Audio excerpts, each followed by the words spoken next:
Hi friends, welcome to my channel. ఈ రోజు మరొక ఇంట్రెస్టింగ్ స్టోరీతో మీ ముందుకు వచ్చాను. చాలా చాలా కాలం క్రితం పండ్లు కూరగాయలు కలిసి జీవించే ఒక పెద్ద రాజ్యం ఉండేది.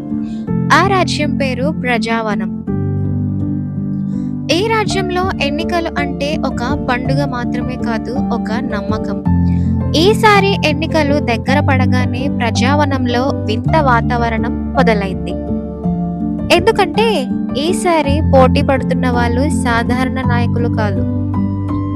మొదటి అభ్యర్థి మామిడి మోహన్, ఇంకా రెండవ అభ్యర్థి బంగాళదుంప బాలయ్య.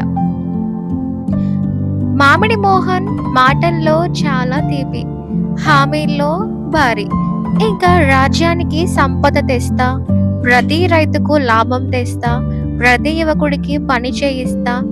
ప్రజలు ఆశతో విన్నారు. ఇంకా వంకాయంత బాలయ్య మాటలు తక్కువ, కానీ చూపు మాత్రం గట్టిది. అతను సభల్లో కనిపించలేదు, గ్రామాల్లో మాత్రమే కనిపించాడు. అతను చెప్పింది ఒక్కటే, నాకు హామీలు ఇవ్వడం రాదు, కానీ బాధ్యత తెలుసుకోవడం తెలుసు అని. కొంతమంది నవ్వారు, కొంతమంది అనుమానించారు. ఇంకా ఎన్నికల మధ్యలో ఒక నిజం బయటపడింది. చాలా మంది రైతులు అప్పుల్లో మునిగిపోయారు.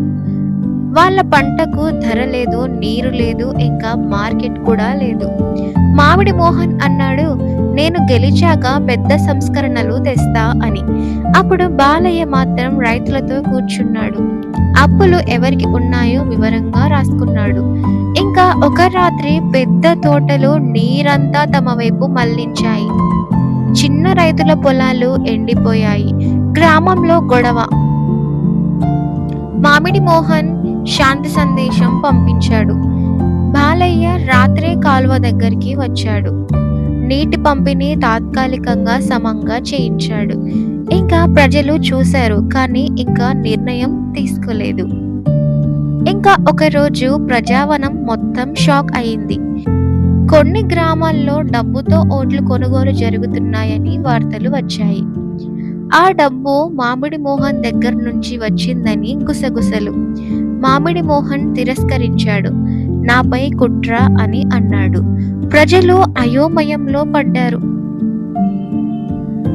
ఇదంతా జరుగుతుండగా ఒక రాత్రి ప్రజావనంలోని పెద్ద గోదాం కాలిపోయింది. ఆ గోదాంలో రైతుల పంట నిల్వ ఉంది. ఎవరు చేశారు, ఎందుకు చేశారు? ఇంకా ఎన్నికల ముందు రాజ్యం మొత్తం భయంతో నిండిపోయింది. గోదాం కాలిపోయిన తర్వాత ప్రజావనంలో భయం మాత్రమే కాదు, కోపం కూడా మొదలైంది. రైతులు రోడ్లపైకి వచ్చారు. మాకు న్యాయం కావాలి అని అరవడం మొదలైంది. గోదాం దగ్గర కావడంతో ఆహార కొరత, ధరలు పెరిగాయి. పేదలు తినలేని పరిస్థితి వచ్చింది. మామిడి మోహన్ మళ్ళీ హామీ ఇచ్చాడు, నేను గెలిస్తే బయట నుంచి తెప్పిస్తా అని. ఇంకా బాలయ్య తక్షణమే పని మొదలు పెట్టాడు. చిన్న గోదాములు తెరిచాడు. పంటను సమానంగా పంచాడు. కొన్ని రోజులకు నిజం బయటపడింది. గోదాం దహనం ఎన్నికల గెలుపు కోసం డబ్బు, రాజకీయాలు చేసే ఒక వర్గం చేసిన పని అని. అది మామిడి మోహన్ ప్రత్యక్ష ఆదేశం కాదు, కానీ అతని మౌనం వాళ్ళకి బలాన్ని ఇచ్చింది. ప్రజలు అర్థం చేసుకున్నారు. ఎన్నికల రోజు వచ్చింది.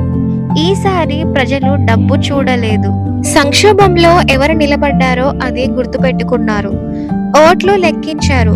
మొదట మామిడి మోహన్ ముందున్నాడు, కానీ గ్రామాల ఓట్లు కలిశాక వంకాయంత బాలయ్య గెలిచాడు. బాలయ్య అధ్యక్షుడయ్యాడు.